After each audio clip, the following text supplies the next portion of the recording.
नहीं, अभी जरूरत नहीं है विनायक, मैं बाद में देखूंगा। सो क्वेश्चन नंबर 7 देखो, क्वेश्चन नंबर 7 बहुत इजी क्वेश्चन है, और आप देख लोगे तो आपको पता चल जाएगा कि कैसे करना है। बहुत ही इजी क्वेश्चन है।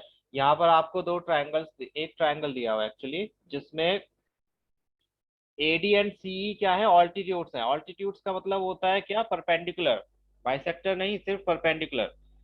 दो ऑल्टीट्यूड्स दिए हुए हैं इस ट्रायंगल के, AD and CE means 90 90 degree के एंगल बना रहे हैं। इट्स शो है, नॉट शू, शो डेट।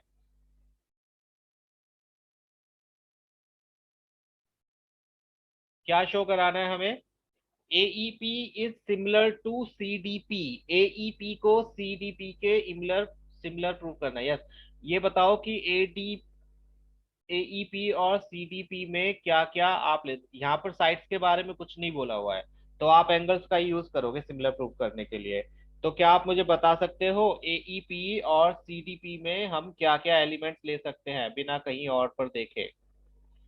क्या आप मुझे सजेस्ट कर सकते हो कि triangle A E P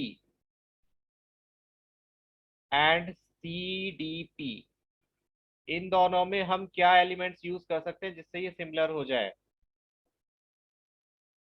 yes Saloni, yes Vinayak, anyone else, these two triangles we need to prove similar. Sides के बारे में कोई इंफॉर्मेशन नहीं दी हुई है, तो आपको पता है कि आपको किससे इनको सिमिलर प्रूव करना है। नो निकिता, यहाँ पर साइड्स के बारे में कुछ नहीं बोला है कि वो इक्वल है या रेशियो इक्वल है या उनका मेजरमेंट इतना है, so we can not use side. Yes सलोनी।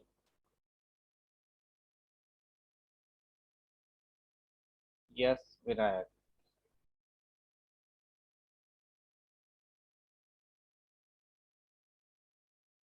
आपको साफ साफ दिख रहा है, तो आपको अगर बस दो एंगल्स भी मिल जाएं तो ये सिमिलर हो जाएंगे, तो क्यों कॉम्प्लिकेट करना। आपको साफ साफ दिख रहा है, ये 90 का है, ये 90 का, ये वर्टिकली अपोजिट एंगल्स इक्वल है, हो गए सिमिलर। यस, है ना। दो एंगल्स इक्वल आपको साफ साफ दिख रहे हैं, क्लियरली दिख रहे हैं आपकी स्क्रीन पर, फिगर के अंदर। तो हम क्यों बाकी चीजों के बारे में सोचें। ये एंगल इसके इक्वल होगा, वर्टिकली अपोजिट एंगल 90 डिग्री का एंगल 90 डिग्री के इक्वल तो होगा ही होगा। तो हो गए दो एंगल्स इक्वल, तो ये क्या हो गए, सिमिलर ट्रायंगल्स हो गए यूजिंग ए ए या ए सिमिलरिटी क्राइटेरिया। बस कर लो। AD and C R altitudes, ये जरूर लिख देना, गिवन टू प्रूव या टू शो। फर्स्ट पार्ट में हमें ये दो ट्रायंगल्स सिमिलर प्रूफ करने हैं, तो प्लीज यहाँ पर ये बहुत बच्चे करते हो तो मुझे इरिटेट करता है, टीचर्स को भी और मुझे भी। मैं अपने आप को टीचर नहीं बोल रहा हूँ बट करता है, ये जब स्टार्टिंग में ही लिख देते हैं इन एईपी सिमिलर टू या कॉन्ग्रुएंट टू सीडीपी, जब अभी हमने सिमिलर प्रूफ करा नहीं तो आप यहाँ पर सिंबल यूज नहीं करोगे। ठीक है, एंड ही लिखना है। बहुत छोटे छोटे टर्म्स यूज करने की आदत ही ये करवाती है आपसे। जब आपको बहुत शॉर्ट फॉर्म में लिखने की आदत पड़ जाती है तो आप जल्दी जल्दी में एंड कौन लिखेगा, सीधे सिंबल बना दो। नहीं करना है, जब तक आप प्रूव नहीं करोगे आप सिंबल का यूज नहीं करोगे। So in triangle AEP and CDP, AEP equals to CDP, क्यों, ईच 90 डिग्री का एंगल है, बिल्कुल है। APE CPD के इक्वल है, वर्टिकल अपोजिट एंगल है, इक्वल होगा ही होगा। तो दो एंगल्स इक्वल हो गए, तो बाय ए या ट्रिपल ए भी लिख सकते हो आप। Similarity criteria, these two triangles are similar. Please नाम ध्यान से लिखना, दो यहाँ पर लिखे ही हुए हैं, फिर भी कई बच्चे अपनी अकल लगाकर या जल्दीबाजी में पीसीडी लिख देंगे, डीसीपी लिख देंगे। डोंट डू दैट, जो है सो है। और हाँ, मुझसे किसी ने पूछा था, हालांकि आप खुद ही जवाब दे सकते हो, मुझसे किसी ने पूछा था, आप में से किसी स्टूडेंट ने या किसी और बाहर के स्टूडेंट ने यूट्यूब पर, कि क्या सिमिलर ट्रायंगल्स का एरिया इक्वल है, ये जरूरी होता है। कॉन्ग्रुएंट ट्रायंगल्स का एरिया तो इक्वल होता है, if you remember congruent triangles हैं तो उनका एरिया भी इक्वल होगा। लेकिन सिमिलर ट्रायंगल्स का एरिया इक्वल होगा, साफ देखकर भी पता चल रहा है और प्रॉपर्टी से भी पता चलता है कि size is not important, exactly Nikita. तो ये इम्पोर्टेंट है कि इनका रेशियो सिमिलर इक्वल हो, सिमिलर हो वो जरूरी है कि हो सकते हैं, लेकिन एरिया इक्वल हो वो जरूरी नहीं है। सिमिलर फिगर्स का एरिया इक्वल हो वो जरूरी नहीं है, हो भी सकता है, ऐसा भी नहीं है कि होता ही नहीं है। अगर बिल्कुल सेम ट्रायंगल्स हैं या कोई और फिगर है तो वो सिमिलर भी होंगी और उनका एरिया भी इक्वल होगा, बट जरूरी नहीं है। सो इसका आंसर नो ही होगा। ये हो गया। इसमें किसी को कोई प्रॉब्लम है दोनों में, बताइए। बहुत इजी सा क्वेश्चन है। किसी को भी डाउट है इस प्रश्न के उत्तर में? Sure Nikita, let me know when you are done. Okay. Easy question था या मुश्किल था, या है? नहीं, मैं टीचर नहीं बच्चे, मैं खुद अभी तक सीख ही रहा हूँ।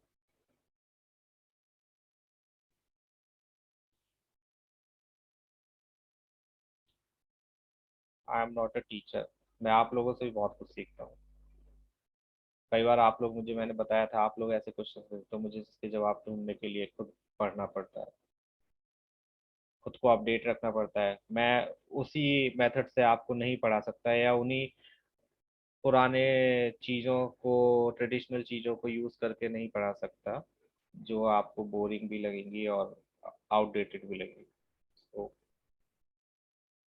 ऐसा नहीं है कि एक बार आप लोग सोचते हो, कई बच्चे ये सोचते हैं कि अरे इन्हें तो आता है, इन्हें क्या जरूरत है, ये तो बिना आंख मीच के बता सकते हैं। ऐसा नहीं होता है।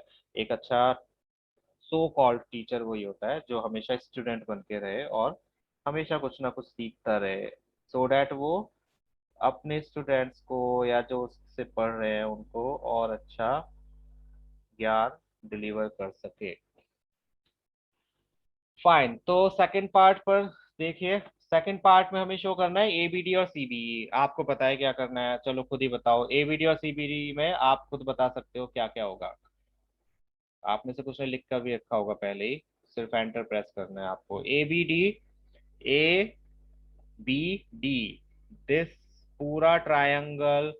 CBE, C B E, green वाला ट्रायंगल। क्या आप बता सकते हो इन दोनों में क्या क्या है? बिल्कुल सही बात। इनको आप अगर कंफ्यूज करते हैं तो आप सेपरेटली बना लिया करो, रफ में या कहीं पर भी। You can draw them separately. एक तो है हमारे पास क्या, ट्रायंगल ए बी डी।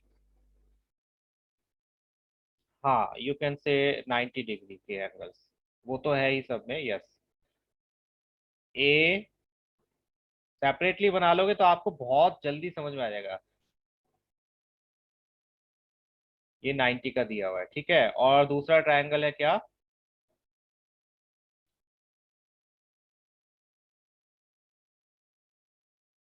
तो यहाँ पर हमें साफ दिख रहा है, this one is 90 degree, this one is 90 degree, ये हो गया। इसमें भी एंगल बी है और इसमें भी एंगल बी है, that is common. Yes Saloni, Nikita, yes you can, but suggest करूंगा कि ना करो। ट्राई कि आप पूरा पूरा लिखो, क्योंकि आदत पड़ जाती है जो कि धीरे धीरे करके आपको परेशानी का सबब बन जाएगी आपके लिए, मेरे हिसाब से। अगर ये शॉर्ट फॉर्म में लिखना टोटली मेरी खुद की वो है, आप कह सकते हो सर को प्रॉब्लम है इससे। मैं इसको ना तो गलत बताता हूँ, ना ही मैं किसी को कहता हूँ कि आप मत करो। स्टिल मुझे प्रॉब्लम होती है देखने में, समझने में भी शायद, और लिखने में भी। तो I don't use that. I prefer, क्योंकि मैंने मुझे इरिटेशन तब स्टार्ट हुई जब मैंने देखा कि बच्चे, बहुत सारे students, I am not talking about you, किसी भी चीज की शॉर्ट फॉर्म, जो मैसेजिंग लैंग्वेज जिसको आप लोग बोलते हो, कि उनको मैसेजिंग लैंग्वेज की शॉर्ट टर्म्स तो पता है, but when it comes to पूरी स्पेलिंग्स या ग्रामर, तो दे आर ब्लैंक्ड आउट कि अरे हमें नहीं पता इसकी स्पेलिंग क्या होती है, या they are confuse between there and such kind of. वो देयर को THEIR को भी वही लिखता है, THERE को भी वही लिखता है। तो वो देयर की स्पेलिंग, देयर माने क्या होता है ये उनको नहीं पता, कई बार वो देयर के प्लेस पर इसको यूज कर लेता है। बहुत सारी चीजें होती हैं जिसकी वजह से मुझे इस लैंग्वेज से थोड़ी प्रॉब्लम है, because it's lowering down your communication skills. Grammatical part के हिसाब से और एक ऑफिशियल लैंग्वेज पार्ट के हिसाब से, मेरे हिसाब से गलत है। एनीवेज, तो yes, we have two angles जो इक्वल हैं इन ABD एंड CBE। हम ADB को CEB के इक्वल लिख सकते हैं, both are 90 degree. ABD CBE के इक्वल है, कॉमन एंगल है, तो दोनों ट्राइंगल्स कैसे हो गए, similar by AA similarity criterion. यहाँ पर ये पूरा लिखना जरूरी होता है, प्लीज ऐसे मत लिखना बाय AA बाय SAS, पूरा लिख देना बाय AA सिमिलैरिटी क्राइटेरियन या AA सिमिलैरिटी क्राइटेरियन, ये सिमिलैरिटी क्राइटेरियन लिखना जरूरी है। सही तरीका यही होता है कॉन्ग्रुएंसी में भी कि बाय AAA कॉन्ग्रुएंसी रूल या axiom, whatever we are using. ठीक है, हैंड्स प्रूफ, श्योर। जिसको नोट करना है प्लीज गो अहेड, फिर मैं नेक्स्ट स्लाइड को मूव करता हूँ। सारे क्वेश्चंस कुछ कुछ ऐसे ही हैं। आपको ये तो समझ आ गया होगा कि सिमिलर प्रूफ करने में इतनी ज्यादा मुश्किल नहीं है, स्पेशली उनमें जिनमें हमें सिर्फ एंगल से सिमिलर प्रूफ करना है, उसमें आपको कुछ भी करने की जरूरत नहीं पड़ रही है।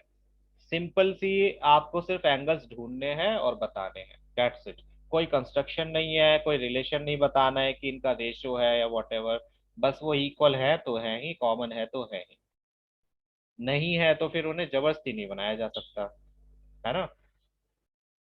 तो सिमिलर करने के लिए आपको यही ध्यान देना है फिगर में कि आपको एंगल्स के रिगार्डिंग कुछ दिया हुआ है या साइड्स के रिगार्डिंग। साइड्स के रिगार्डिंग नहीं दिया हुआ है तो पूरा कॉन्सेंट्रेट आप फिर एंगल्स पे लगाओ। यहाँ पे ऑल्टीट्यूड्स दिए थे तो इसका मतलब 90 डिग्री की वो बात कर रहे हैं। ऑल्टीट्यूड्स के बारे में कुछ नहीं बोला उन्होंने कि इक्वल ऑल्टीट्यूड्स हैं, या एक की साइज इतना है दूसरे का साइज इतना है, या एक दूसरे का ट्वाइस है या थ्राइस है। दैट मीन साइड्स के बारे में उन्होंने कोई भी रिलेशन नहीं दिया हुआ, तो उसको रूल आउट कर दो। SS वाले जितने भी हैं क्राइटेरिया उनको रूल आउट कर दो, SAS हो या SSS हो। आपका सिर्फ क्या बचा फिर, AAA, तो उसमें फिर आप एंगल्स को फाइंड आउट करने की कोशिश करो। यहाँ पर अब छोटे छोटे ये पॉइंट्स आपको ध्यान रखने पड़ेंगे, बिकॉज MCQs में ये पूरा नहीं आएगा। MCQs में आपको सिर्फ आंसर ही बताना होगा। ऐसे करके आओगे तो आपका आंसर गलत भी है तो स्टेप्स के मार्क्स मिल जाते हैं, लेकिन MCQ में सही है तो सही है, गलत है तो गलत है। आपका एक टिक आपको सही और गलत की दिशा की तरफ ले जाएगा। तो आपको थोड़ा सा प्रैक्टिस करके एक तो टाइम मैनेजमेंट करना है, और टू द पॉइंट आंसर निकालने की जो आपकी एक प्रक्रिया होती है उस पर ध्यान देना है। टू द पॉइंट आंसर निकालना, उसमें अप्रॉक्स नहीं चलेगा, उसमें ये नहीं चलेगा कि चलो इतना लिख देते हैं बाकी तो समझ ही जाएंगे टीचर, या फिर बाद में देख लेंगे। नो, जिस वक्त आप कर रहे हो उसी वक्त आंसर सही आना चाहिए, otherwise no. You can see abacus is never wrong, और या फिर वो कभी भी गलत नहीं होता है। So yes, abacus is the क्या कहें, one of the oldest trick to correct your calculation mistakes actually, but it takes some time। सी जितने भी मेथड्स होते हैं कैलकुलेशन से रिलेटेड, वेदर दोज आर वैदिक वैदिक मैथ्स और एबेकस टेक्निक्स, उनको आपको करने में जब आप स्टार्ट करोगे उसमें थोड़ा टाइम लग सकता है। It may makes you feel like uncomfortable और इरिटेटेड कि क्या है, इससे अच्छा तो मैं ऐसे ही कर लूंगी या कर लूंगा। बट अगर आप एक बार कर लोगे तो वो फिर जिंदगी भर के लिए आपको हेल्प करेगा, फिर आपकी कैलकुलेशन मिस्टेक्स होंगी नहीं। तो अभी आपने अगर स्टार्टिंग करा है, स्टार्ट किया है, तो it may take some time, but benefit होगा, जरूर होगा। नाउ नेक्स्ट इसी का पार्ट है, इसी का पार्ट है, हाँ, थर्ड पार्ट। कॉलोनी पूरा टाइप करके रखा हुआ है, चलो गुड। नेक्स्ट पार्ट में हम क्या कर सकते हैं, नेक्स्ट पार्ट में आपको अगेन दो angles, you have these two triangles AEP and ADB, AEP and ADB, ये छोटा ट्रायंगल और ये बड़ा ट्रायंगल, तो दोनों में कौन सा एंगल कॉमन है बता सकते हो। 90 डिग्री का एंगल तो है, वो तो यू नो, दोनों सभी में है ही। इन दो ट्रायंगल्स में कौन सा एंगल इक्वल है, आप वर्टिसेस को देखकर भी बता सकते हो, कई बार वर्टिसेस से हेल्प मिल जाती है उनके नाम से ही। Yes, angle A is common, दोनों ही ट्रायंगल्स में angle A is common. Yes, तो बस दो एंगल्स हमारे पास हैं, ठीक है Saloni correct. So we have these two triangles similar by AA similarity criteria। Easy question, कोई मुश्किल perpendicular angles, those are 90 degree, yes. By A, these are similar. लिख लो इसको भी and let me know when it's done. अच्छा, एक और part है, इसमें कौन कौन से होंगे, चलो इतने बताओ।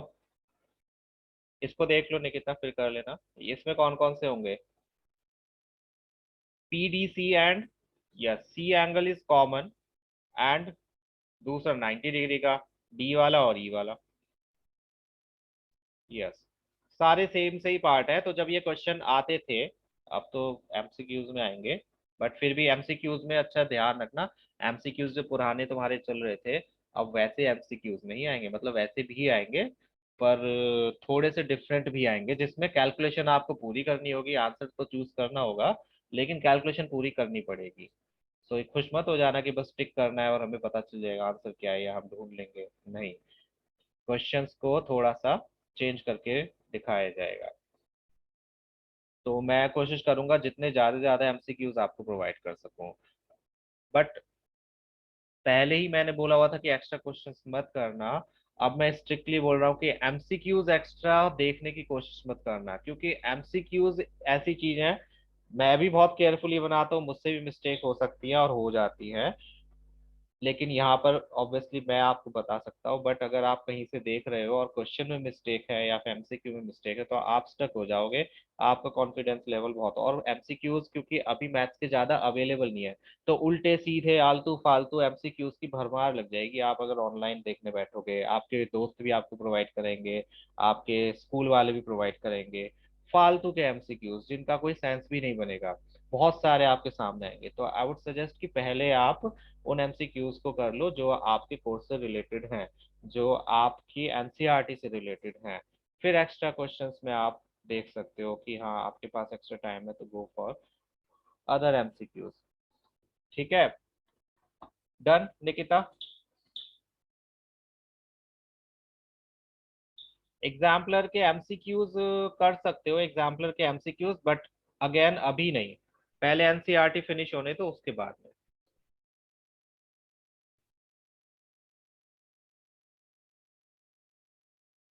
क्योंकि मैंने भी आपको एग्जाम्पलर के एमसीक्यूज दिए थे, एग्जाम्पलर के एमसीक्यूज मोस्टली बेसिक नॉलेज पर डिपेंड करते हैं, वो कॉम्प्लिकेटेड नहीं होते। जो आपने टॉपिक पढ़ा है उसका जो बेसिक होता है, जो थियोरटिकल पार्ट होता है, उस पर बेस्ड होते हैं। That's why Vinayak, I don't think आपने अभी एनसीईआरटी कर ली है, क्योंकि अगर कर ली होती तो आपके मार्क्स इतने नहीं आते। सो डू देम अगेन, ठीक है। जब तक आपके मार्क्स एमसीक्यूज में जो मैं दे रहा हूँ उसमें पूरे नहीं आते, तब तक समझ लो आपने करी जरूर है, लेकिन अभी आती नहीं है। Yes, they are in syllabus, but वो एमसीक्यूज की फॉर्म में ही आएंगे। सलोनी, एक एक आध आपकी शायद हट गई होगी। Proof of theorem, proof of theorem, yes again I said कि क्वेश्चंस आएंगे, ये सारे प्रूफ वाले क्वेश्चंस भी आएंगे, बट किस तरह से आएंगे वो मैं आपको एमसीक्यूज प्रोवाइड कराऊंगा, आप देख लेना उसमें। प्रूफ वाले क्वेश्चंस आएंगे, लेकिन उसमें ऑब्वियसली आप ऐसे स्टेप्स नहीं करोगे, वो कुछ डिफरेंट तरीके से आएंगे, जिसमें आपको पूरा करना पड़ेगा या दिमाग लगाना पड़ेगा। ठीक है, तो ये मत सोचना कि प्रूफ वाले क्वेश्चंस तो अब आएंगे ही नहीं, आएंगे, और अगर नहीं आए तो आपके लिए बहुत परेशानी बढ़ने वाली है, क्योंकि फिर वो थ्योरेटिकल बेस्ड क्वेश्चन देंगे जो कि और भी ज्यादा मुश्किल होंगे। Euclid's division lemma I think हट चुका है, तो आपको फर्स्ट एक्सरसाइज वाले क्वेश्चन करने की जरूरत नहीं है फर्स्ट चैप्टर में से, यूक्लिड्स डिवीजन लेमा, लेकिन आपको पता होना चाहिए कि क्या होता है, और उसमें रिमाइंडर एचसीएफ कौन से वाले पार्ट में निकलता है, मीन्स कौन से स्टेप में and all. Yes it is deleted, but again Euclid's division lemma पता होनी चाहिए, उससे रिलेटेड क्वेश्चन आ सकते हैं घुमा फिरा कर। ठीक है, नाउ नेक्स्ट क्वेश्चन, ये भी इजी क्वेश्चन है लेकिन बहुत आया है ये बोर्ड्स में। होल चैप्टर तो कोई भी डिलीट नहीं होता, नहीं हुआ बच्चे, लास्ट ईयर भी नहीं हुआ था, इस बार भी नहीं होगा। नाइन्थ में होते हैं, टेंथ में नहीं। नाइन्थ में तो दो हुए थे ना, यूक्लिड्स वाला और पैरेललोग्राम वाला, एरिया वाला। नाइन्थ टेंथ में नहीं होगा कोई भी whole chapter delete. But yes आपका वो स्टैटिक्स में जो ग्राफ वाला पोर्शन है वो हट जाएगा, स्टैटिस्टिक्स में, स्टैट्स जिसको बोलते हैं। चलो यहाँ पर क्वेश्चन को ध्यान से देखो, ये क्वेश्चन प्रॉब्लम कब करता है, जब एग्जाम में आ जाता है और इसकी फिगर नहीं बनाई जाती बच्चों से।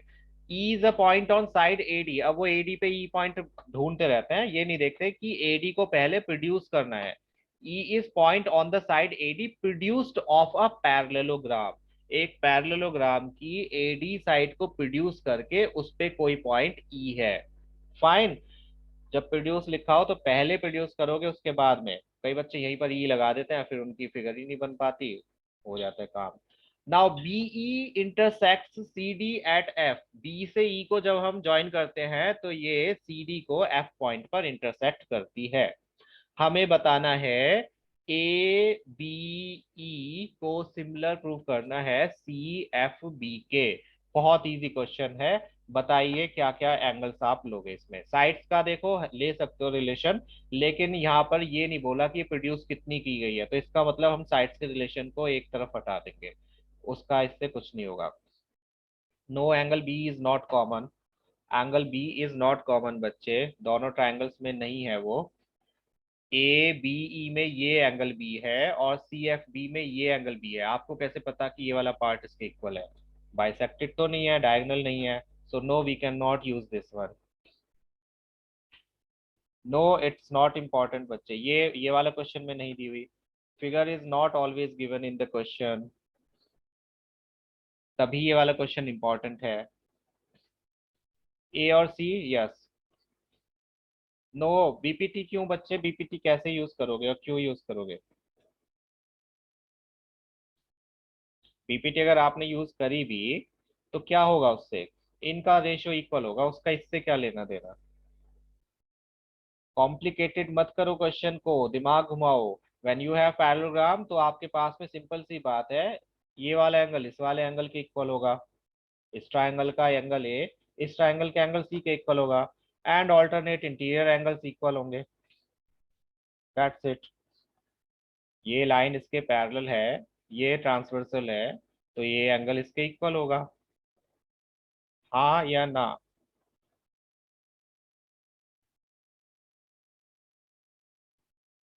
यस और नो,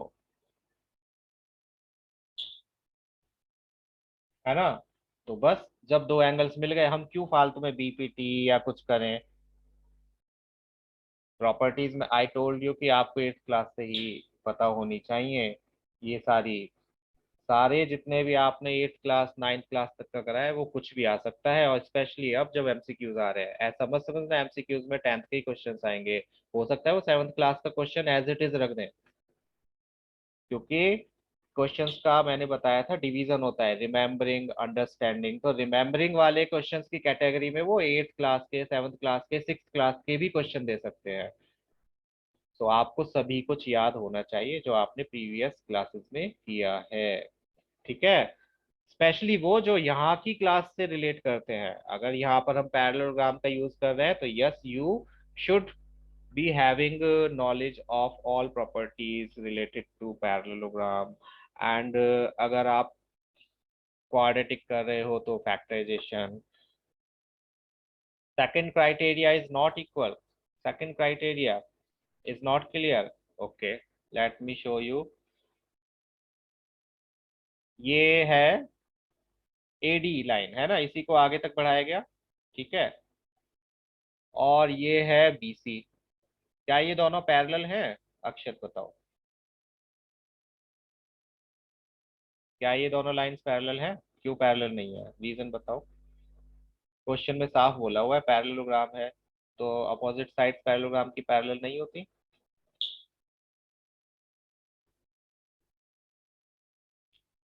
क्या पैरेललोग्राम की अपोजिट साइड्स पैरेलल है? ठीक है, ये ट्रांसवर्सल है जो कि यहाँ पे ई बी है, ट्रांसवर्सल के साफ से बनाओ, ओके। ये है और एक ये है, और ये ट्रांसवर्सल है। अब बताओ क्या ये दोनों एंगल्स इक्वल नहीं होंगे?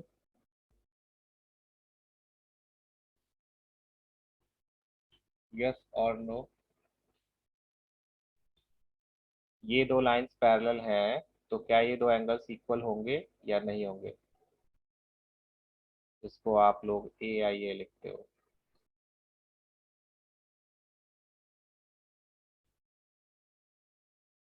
DF DFA DFA क्या है बच्चे? DFA तो कुछ है ही नहीं। DFA क्या है? DFA तो कुछ बन ही नहीं रहा है यहाँ पर। We have these two triangles, तो DF तो उसमें आ ही नहीं रहा है। इस ट्राइंगल की तीन साइड्स है, AE, EB एंड AB, और इस ट्राइंगल की तीन साइड्स है ये। तो आपको जो करना है इन दो ट्राइंगल्स में करना है, बाकी किसी में कुछ नहीं करना है। आप जो भी कर सकते हो, this angle, this angle, this angle, this angle and this one, इसमें कर सकते हो, है ना। तो इन दो ट्राइंगल्स में तो हमारे पास सिर्फ और सिर्फ क्या प्रॉपर्टीज हैं? एक तो इसका एंगल है, इसका एंगल सी के इक्वल होगा, opposite angles of parallelogram, yes. और एक ये ऑल्टरनेट इंटीरियर एंगल्स। इसका जो दूसरा क्राइटेरिया, इसमें ही प्रॉब्लम आती है। पहली प्रॉब्लम आती है फिगर ड्रॉ करने में, दूसरी आती है ये एक बार को दिख भी जाए, हालांकि इस पे भी दिमाग नहीं आता, वो बच्चे यहाँ पर लग जाते हैं वर्टिकली अपोजिट, और वो ये भूल जाते हैं कि ये वर्टिकली अपोजिट इस ट्रायंगल का पार्ट नहीं है, ये एंगल इस ट्रायंगल का पार्ट नहीं है।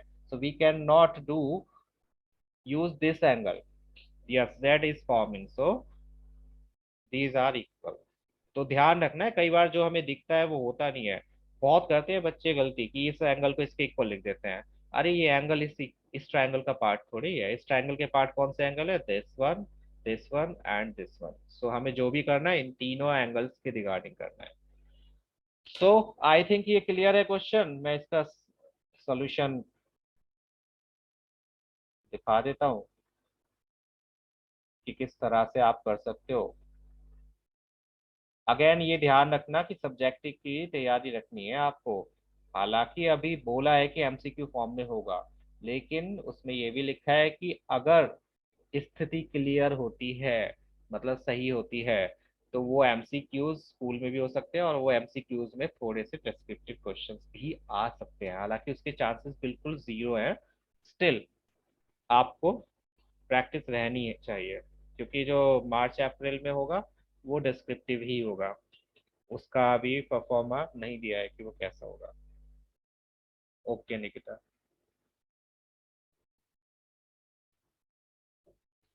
किसी को कोई डाउट इस क्वेश्चन में, प्लीज पूछ लो।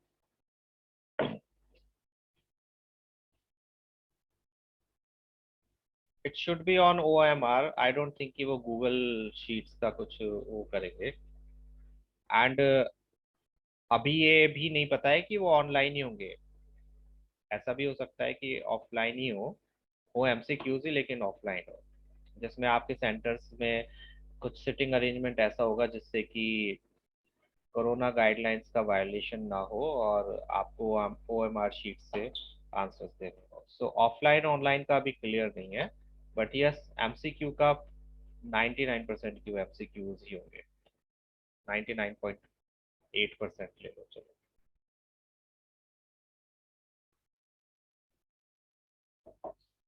यस ऑफलाइन हो सकता है बिना। स्कूल में भी हो सकता है और सेंटर्स भी वो पढ़ सकते हैं, क्योंकि स्कूल्स में अगर हुआ तो हो सकता है किसी के स्कूल में इतनी जगह ना हो जहाँ पर बच्चों को as per guidelines sitting arrangement मिल सके। सो उस केस में वो सेंटर भी प्रोवाइड करा सकते हैं आपको। वो आपको अक्टूबर तक पता चल जाएगा, क्योंकि एग्जाम तो आपके नवंबर में ही होंगे। नवंबर लास्ट वीक में ही होंगे प्रोबेबली, या दिसंबर में। चलो नेक्स्ट क्वेश्चन, ये इंपॉर्टेंट क्वेश्चन है, क्योंकि इसमें आपको अगेन वही करना है जो अभी आप कर चुके हो। एक जैसी जब फिगर के क्वेश्चंस होते हैं तो वो इम्पोर्टेंट कह सकते हो।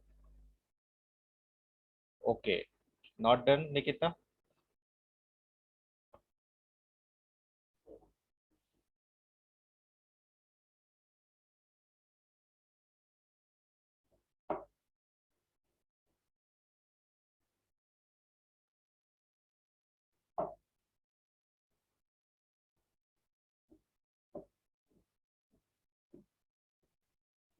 और कोई प्रश्न किसी का, किसी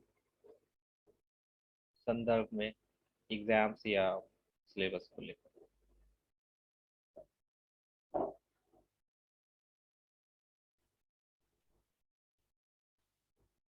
ओके निकिता। करो तो तैयारी करो अक्षत उनकी, क्या हो गया। स्कूल वाले कुछ भी दे सकते हैं, उनको कुछ रूल्स का पता ही नहीं होता है, तो I don't blame them.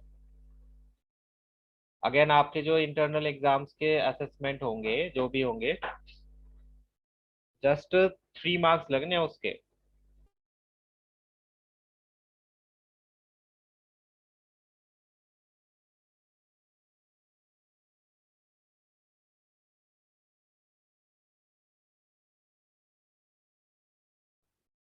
3 marks only, जो आपके पीरियडिक्स वगैरह होंगे। बोर्ड्स होंगे, डोंट वरी, बोर्ड्स तो इस बार जरूर होंगे। Last year they were not prepare, but इस बार वो पूरे प्रिपरेशन के साथ में, वेदर ऑफलाइन हो या ऑनलाइन हो, बट वो होंगे। ठीक है। पोर्टफोलियो एज इन आपका ओवरऑल जो आपका अपीयरेंस रहा है स्कूल की एक्टिविटीज में, स्कूल की क्लासेस में, उसके हिसाब से आपके नोटबुक्स, जो भी आपके वाइवाज वगैरह लिए गए, उस हिसाब से आपका एक क्या होगा, इवैल्यूएशन होगा। और पीरियडिक्स में से आपके सिर्फ और सिर्फ 3 मार्क्स लिए जाएंगे ईच टर्म में, ओनली 3 मार्क्स। इंटरनल से आपको सिर्फ 10 क्वेश्चन 10 मार्क्स से मिलने हैं।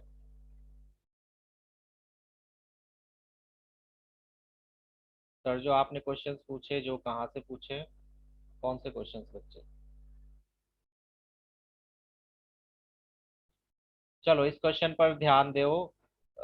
ये क्वेश्चन है, इसमें हमें ए बी सी और ए एम पी को करना है, तो आपको साफ दिख रहा है वो अलग अलग जगह से बनाए, मिक्स बुक्स में से। ऑब्वियसली वो बुक्स में से ही है, मैं खुद नहीं बनाता हूँ क्वेश्चंस। अगेन जो भी आप क्वेश्चंस देखते हो वो एग्जाम्पलर में से, एनसीईआरटी में से, R D Sharma, R S Agarwal, all in one, Upadhyay, और क्या क्या है, यू लाइक एंड ऑल, किसी में से भी दे देता हूँ।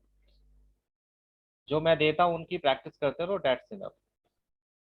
Yes Akshat, 90 degree angles are equal exactly, and another one, a is common, बिल्कुल। Angle C A B equals to angle M A P and A B C equals to A M P 90 each, so दोनों triangle हो गए similar. किसी को कोई problem इसमें। दो angles equal है, तो ये दोनों ट्रायंगल्स भी कैसे हो गए, सिमिलर हो गए बाय ए ए और ट्रिपल ए सिमिलैरिटी क्राइटेरिया। और जब ट्रायंगल सिमिलर हैं तो इनकी साइड्स का रेशियो क्या होगा। ये आपको बताया था कि जब ट्रायंगल सिमिलर होता है तो उनकी साइड्स का रेशियो भी क्या होता है, प्रोपोर्शनल होता है, इक्वल होता है। ये चीज याद रखना। अगर साइड्स का रेशियो इक्वल है तो ट्रायंगल सिमिलर होंगे, और अगर ट्रायंगल सिमिलर है तो साइड्स का रेशियो भी इक्वल होगा। तो आपको जिसकी जरूरत है आप उसकी जरूरत ले लो, आप उसको ले लो कॉरस्पॉन्डिंग साइड्स। अगेन किसी को भी उठा के नहीं ले सकते। A B upon A M equals to B C upon M P equals to A C upon A P. तो इसमें से आपको जिसकी जरूरत है आप वो ले लो। हमें ए सी अपॉन ए पी, जो कि ये रहा, इक्वल्स टू चाहिए किसके, B C upon M P के, तो हमने यही दो साइड्स ले ली। That's it. ये पूरा लिख कर आना है, सी पी एस टी नहीं लिखना है, वैसे तो लिखने का है ही नहीं, बट फिर भी we do not write C P S T. कोई डाउट किसी को इस प्रश्न में, प्लीज पूछ लो। Okay Nikita, anyone else, Kartik, Ojas, Janvi. Janvi तबीयत ठीक हो गई तुम्हारी, क्या हुआ था। Okay Vagmi, good.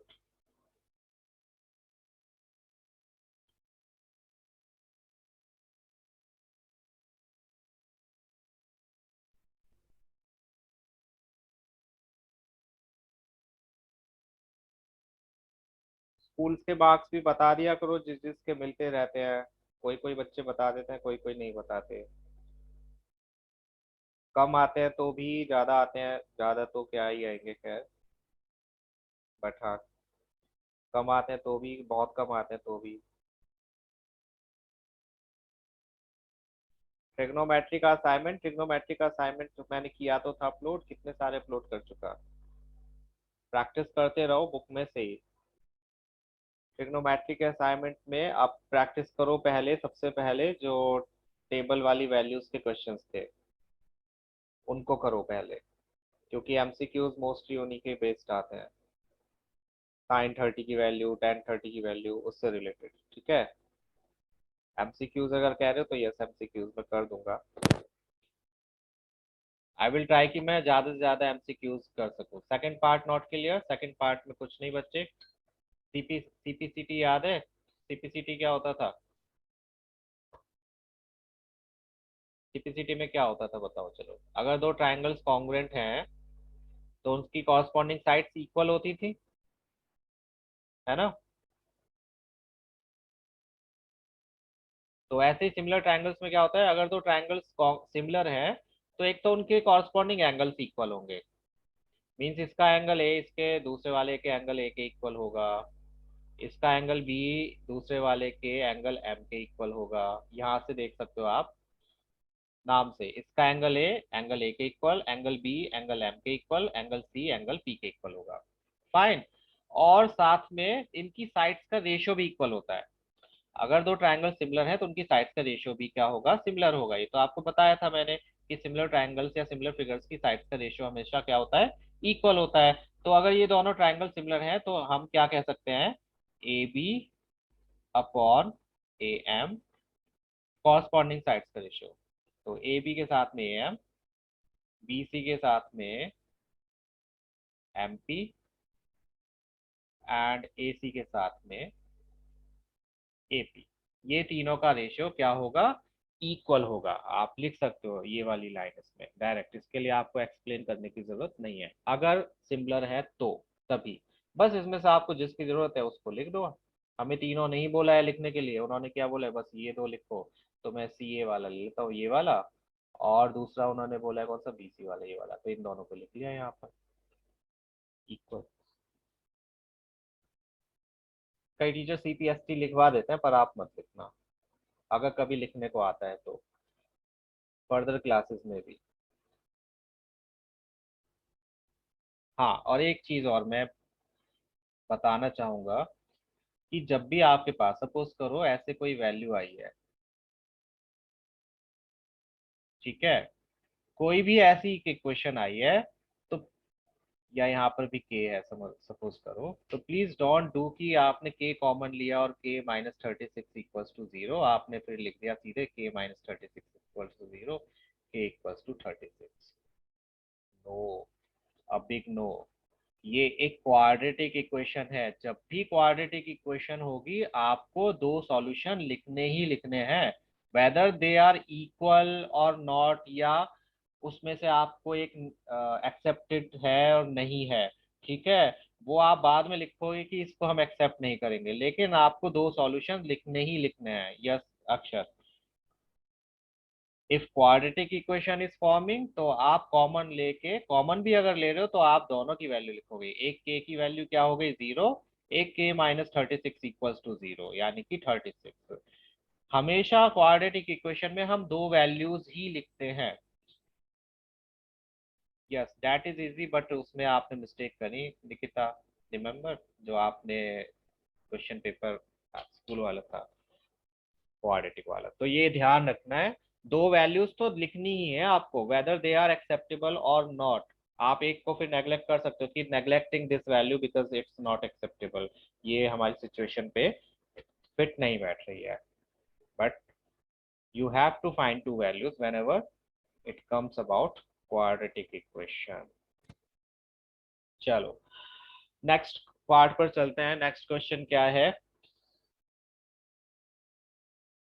We have these two triangles जिसमें हमें मीडियंस दी हुई हैं, बाइसेक्टर्स दिए हैं, सॉरी नॉट मीडियंस, हमें बाइसेक्टर्स दिए हुए हैं, एंगल बाइसेक्टर्स। एक ये बाइसेक्टर है, बाइसेक्टर, बाइसेक्टर का मीनिंग क्या होता है, याद है? बाइसेक्टर का मीनिंग क्या होता है? एंगल बाइसेक्टर है तो उसका मीनिंग क्या होगा, एंगल्स को क्या करेगा वो।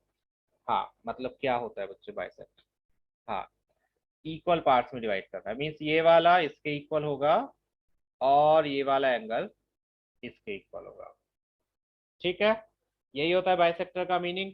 इन्होंने बोला है, इस बार हमें प्रूव नहीं करना है, इन्होंने बोला है कि triangle A B C F E G के सिमिलर है। ये दोनों बड़े ट्रायंगल सिमिलर हैं, ऑलरेडी दिए हुए हैं। अगर ये सिमिलर है तो पहले बताओ इसका हम कैसे यूज कर सकते हैं। सिमिलर है तो इसमें से हम क्या क्या चीजें उठा सकते हैं या क्या क्या चीजें यूज कर सकते हैं। If triangle ABC is similar to triangle F E G, तो हम क्या लिख सकते हैं? एंगल ए किसके इक्वल होगा? बता सकते हो एंगल ए किसके इक्वल होगा? यस अक्षर, एंगल ए किसके इक्वल होगा? एंगल एफ के। एग्जैक्टली। एंगल बी किसके इक्वल होगा? एंगल ई के। एंगल जी सी किसके इक्वल होगा? एंगल जी के। ये हो गया। Yes, corresponding parts of similar triangles या corresponding angles of similar triangles are equal. Exactly. Fine. और साथ में हम लिख सकते हैं A B upon F E equals to B C upon E G equals to A C upon F G, क्योंकि corresponding sides का रेशियो भी क्या होता है? इक्वल होता है। तो दीज आर फ्यू थिंग्स जो आपको तुरंत माइंड में आ जानी चाहिए। If these two triangles are similar, तो हम ये लिख सकते हैं। ये चीज है बहुत काम आएंगी अब आपके एमसीक्यूज में, क्योंकि मोस्टली क्वेश्चन ऐसे ही दे देंगे, if these two triangles are similar then tell us कि कौन सी स्टेटमेंट इसमें से करेक्ट है। वो कुछ भी एंगल्स दे देंगे कि क्या ये एंगल इसके इक्वल है या क्या ये साइड इसका रेशियो के साथ में इक्वल है। तो इस पे बहुत ध्यान देना है आपको, कॉरस्पॉन्डिंग पार्ट्स के साथ में ही रिलेट करना है। फाइन। चलो ये तो हम यूज कर सकते हैं। अब इसका यूज करके हम कैसे शो करा सकते हैं? सी डी अपॉन जी एफ, ए सी अपॉन एफ जी। तो पहले हमें ऐसे ट्रायंगल्स सिमिलर प्रूव करने पड़ेंगे जब भी रेशियो को इक्वल प्रूव करना है, जिसमें वो साइड्स आती हो। देखो सी डी एंड ए सी। पहले हम ऊपर वाली साइड्स को देख ले रहे हैं। रेशियो में सी डी और ए सी कौन से ट्रायंगल में आती है? सी डी एंड ए सी इस ट्रायंगल में आती है। जी एच एंड एफ जी किस ट्रायंगल में आती है? जी एच एंड एफ जी इस ट्रायंगल में आती है। सो हमें इन दो ट्रायंगल्स को सिमिलर प्रूव करना है। अगर ये दोनों सिमिलर हो गए तो साइड्स का रेशियो तो इक्वल हो ही जाएगा। इन दोनों को सिमिलर प्रूव करने के लिए आप क्या क्या इंफॉर्मेशन दे सकते हो मुझे? सब कुछ आपको बुक में दिया हुआ है, क्वेश्चन में ही दिया हुआ है। इन दोनों को हम कैसे सिमिलर प्रूव करेंगे? एंगल ए तो एंगल एफ के इक्वल था, यस और नो? क्या एंगल ए एंगल एफ के इक्वल था क्वेश्चन के हिसाब से? यस। क्या angle E angle C angle G के इक्वल है? यस और no? Angle C angle G के इक्वल है? क्यों नहीं है? यहाँ पर देखो, एंगल सी एंगल जी के देखो, है ना? तो हाफ ऑफ एंगल सी भी किसके इक्वल होगा? हाफ ऑफ एंगल जी के इक्वल होगा या नहीं होगा? क्योंकि हमें हाफ की जरूरत है इस ट्रायंगल के लिए। दैट्स वाई हमने हाफ किया। Yes, both parts are equal, that's why हम उसका, तो हमें मिल गए दो एंगल। ये एंगल इसके इक्वल और ये हाफ एंगल इस हाफ के एंगल के इक्वल। जब दोनों सिमिलर हो गए तो हम साइड्स का रेशियो भी इक्वल रख सकते हैं। तो चलिए कर लेते हैं इसको अब।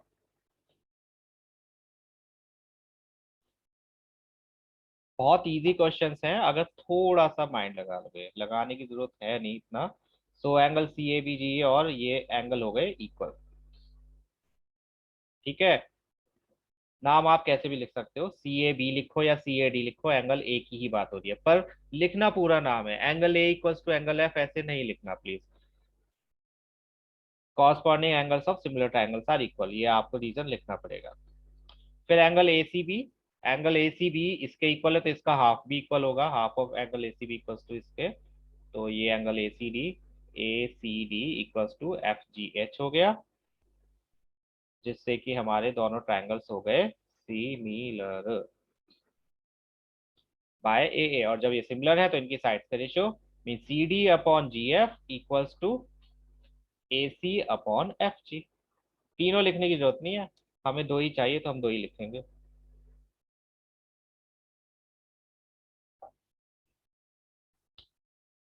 ओके। किसी को कोई प्रॉब्लम इस प्रश्न में?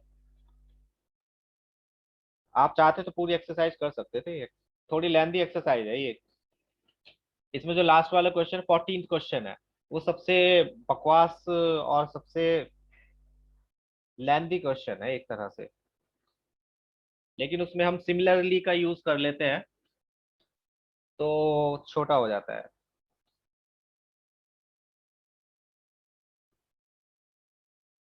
कुछ क्वेश्चंस ऐसे आप देखोगे जिसमें एक ही जैसी फिगर बनेगी। तीन चार क्वेश्चंस ऐसे हैं जिनमें एक ही जैसी फिगर, मीडियन वाले क्वेश्चन जिसमें मीडियंस दी हुई हैं। दो तीन क्वेश्चंस हैं ऐसे, 14th क्वेश्चन है, उसके ऊपर वाला लास्ट वाला क्वेश्चन भी है मीडियन वाले। तो उनमें कंफ्यूजन हो सकती है, ध्यान रखना कि क्वेश्चन में क्या गिवन है और क्या प्रूव करना है, मेन चीज ये होगी आपको ध्यान देने की। अगेन, सब्जेक्टिव नहीं है, इसका मीनिंग बिल्कुल ये नहीं है कि आप स्टेप्स पर ध्यान ना दो या सोचो ये क्वेश्चन तो आएंगे नहीं, बिल्कुल आएंगे और किसी और तरीके से आएंगे।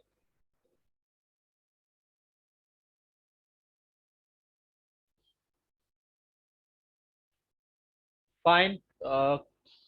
आज बस इतने क्वेश्चन करते हैं, बाकी नेक्स्ट क्लास में करेंगे। एंड एंड व्हाट, इस चैप्टर को, हाँ, जल्दी जल्दी ये हो जाएगा तो इसके बाद में जो एक्सरसाइज है पर पाइथागोरस वाली, वो थोड़ी सी लास्ट के कुछ क्वेश्चंस हैं उसके जो मुश्किल है, और वही इम्पोर्टेंट है। बाकी इससे नेक्स्ट वाली एक्सरसाइज आई थिंक आपके कोर्स में नहीं है, तो वो हम, मैं एक बार कंफर्म कर लूंगा सो डैट हम टाइम वेस्ट ना करें। ठीक है, तो अभी आप लोग जा सकते हो जिस जिसने नोट कर लिया है।